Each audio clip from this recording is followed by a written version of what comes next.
आदाब, नमस्कार। View India में आपका इस्तकबाल। मैं हूं सौरभ शुक्ला। हम इस वक्त कांग्रेस के राष्ट्रीय कार्यालय में खड़े हुए हैं। कैसे हालात बदल जाते हैं उसका एक ज़बरदस्त उदाहरण है आज का दिन। हरियाणा और जम्मू कश्मीर के चुनावों के आज नतीजे आए हैं। हरियाणा, जो कि लग रहा था कि एग्जिट पोल के बाद कांग्रेस के लिए आसान जीत है, वहाँ पर कांग्रेस हार गई और बीजेपी ने, कहा जाए, सबको चौंकाते हुए पूर्ण बहुमत भी प्राप्त किया और कांग्रेस को हराया भी। कांग्रेस की 37 सीटें और बीजेपी की 48 यानी 48 सीटें आ गई हैं। बहुमत के लिए, सरकार बनाने के लिए 45 सीटों की ज़रूरत है। सुबह जब शुरुआती रुझान आए जिसमें कांग्रेस बहुत आगे नज़र आई हरियाणा में, तो यहीं कांग्रेस के इस मैदान में, इस प्रांगण में ज़बरदस्त जश्न का माहौल हो गया। जलेबियां बनने लग गईं, बटने भी लग गईं, ढोल बजने लग गए। लेकिन जैसे जैसे नतीजे आते गए वैसे वैसे यहाँ पर जो रौनक बिल्कुल बढ़ गई थी वो धीरे धीरे धूमिल होती गई। दोपहर 2 बजे तक यहाँ पर सन्नाटा छा गया। अभी शाम का वक्त है, कुछ प्रवक्ता और पत्रकार ज़रूर नज़र आते हैं, पर कार्यकर्ता नदारद हैं। जम्मू कश्मीर में ज़रूर नेशनल कॉन्फ्रेंस और कांग्रेस ने मिलकर के बहुमत का आंकड़ा पार कर लिया। लगभग 48 सीटों पर उन्होंने जीत दर्ज की है। वहाँ भी 45 सीटों की ज़रूरत है और पीडीपी भी वहाँ पर समर्थन करने के लिए तैयार है। यानी जम्मू कश्मीर में एनसी और कांग्रेस की सरकार बन रही है। उमर अब्दुल्ला मुख्यमंत्री होंगे। लेकिन हम चाहते हैं कि हम हरियाणा पर ज़रा बात करें। हरियाणा पर बात करने की वजह यह है कि कैसे एग्जिट पोल गलत हो गए। हरियाणा में कुछ सीटों पर बहुत उलटफेर हुआ। कई सवाल आप सुन रहे होंगे, देख रहे होंगे कि क्या जाट बनाम नॉन जाट हो गया। 36 बिरादरी, कांग्रेस में बात हो रही थी कि 36 बिरादरी की सरकार बनाएंगे, लेकिन क्या इतना हल्ला मचा दिया एक बिरादरी ने कि एक काउंटर पोलराइजेशन हो गया 35 बिरादरी का? एक बहुत बड़ा सवाल है। लेकिन कांग्रेस के बागियों ने कैसे कांग्रेस को नुकसान पहुंचाया और वो बागी किसके खेमे के थे?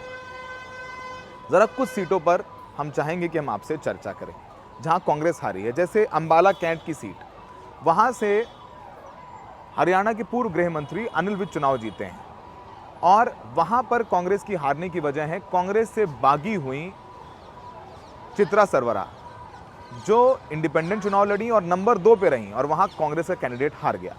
चित्रा सरवरा भूपेंद्र हुड्डा की करीबी बताई जाती हैं और यह भी कहा जाता है कि भूपेंद्र हुड्डा ने अपना दबदबा कायम रखने के लिए और कुमारी शैलजा को और हाशिए पे ढकेलने के लिए, क्योंकि अंबाला में जो उम्मीदवार था वो कुमारी शैलजा के खेमे का था, तो उन्होंने चित्रा सरवरा को लड़ा दिया और वहां पर कांग्रेस चुनाव हार गई। वैसा ही कुछ हुआ फरीदाबाद की तिगांव सीट पर। वहां पर बीजेपी चुनाव जीती और नंबर 2 पे रहे कांग्रेस के बागी ललित नागर, जो कि भूपेंद्र सिंह हुड्डा के खेमे के हैं। वैसे ही बल्लभगढ़ में भी कांग्रेस चुनाव हार गई और नंबर 2 पे रही वहां पर कांग्रेस की ही बागी मिसेस राठौर, वो भी भूपेंद्र हुड्डा के खेमे की हैं। तो ये कुछ सीटें ऐसी हैं जहां पर कांग्रेस का खेल ही उनके बागियों ने खराब कर दिया। इसके अलावा जिन सीटों पर, जिन जिलों की सीटों पर कुमारी शैलजा का प्रभाव था, वहां पर भी कांग्रेस ने खराब प्रदर्शन किया। कुमारी शैलजा दलित हैं और जब टिकट बंटवारा हुआ और भूपेंद्र हुड्डा ने एक्चुअली में कांग्रेस के सारे नेताओं पर बुलडोजर चला करके अपने लोगों को टिकट दिलवाया। 90 सीटों में से 73 सीट्स ऐसी थी जहां पर भूपेंद्र हुड्डा के लोग चुनाव लड़े। कुमारी शैलजा की भारी अनदेखी हुई। बीजेपी ने माहौल बना दिया कि कुमारी शैलजा दलित की बेटी हैं और उनका अपमान किया कांग्रेस ने।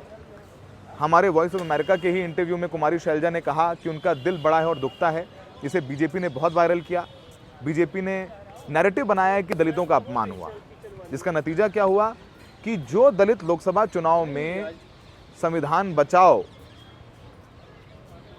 बाबा साहब भीमराव अंबेडकर का सपना पूरा करना है, उस नैरेटिव में आकर के कांग्रेस को वोट दे रहा था लोकसभा चुनाव में, उसने विधानसभा चुनाव में कांग्रेस से किनारा कर लिया। जैसे अंबाला सीट, जो कि आरक्षित है, रिजर्व्ड है, वहां पर कांग्रेस का प्रदर्शन खराब रहा। सिरसा सीट, वहां पर कांग्रेस का प्रदर्शन कुछ खास नहीं रहा। ये दोनों ही रिजर्व्ड सीट हैं। उसके अलावा हिसार की सीट, जो लग रहा था कि बिल्कुल आसानी से चुनाव रहेगा और वहाँ पर कांग्रेस जीतेगी, वहाँ पर भी कांग्रेस अच्छा नहीं कर पाई। वहाँ पर बरवाला एक सीट है जहाँ पर कुमारी शैलजा चाह रही थी उनके करीबी को टिकट मिले और उन्होंने बड़ी मजबूती के साथ लड़ाई भी लड़ी, लेकिन वो टिकट नहीं मिला। वहाँ पर भूपेंद्र हुड्डा के करीबी चुनाव लड़े और वहाँ पर कांग्रेस नंबर 3 पे चली गई, आईएनएलडी नंबर 2 पे रही और वहाँ पर आराम से बीजेपी चुनाव जीत गई। तो ऐसे बहुत सारी सीटें हैं जहाँ पर कांग्रेस के बागियों ने खेल खराब किया। टिकट वितरण जो कांग्रेस का वन साइडेड भूपेंद्र हुड्डा की तरफ झुका रहा, उसने कांग्रेस को भारी नुकसान पहुंचाया। ऐसा लग रहा था कि जाट दलित कॉम्बिनेशन बन जाएगा और कांग्रेस आसानी से जीत जाएगी और यहीं पर सारे एग्जिट पोल वाले गलत हो गए। जाट बनाम नॉन जाट हुआ, कुछ सीटों पर बागी लड़े और उसका खामियाजा कांग्रेस को भुगतना पड़ा।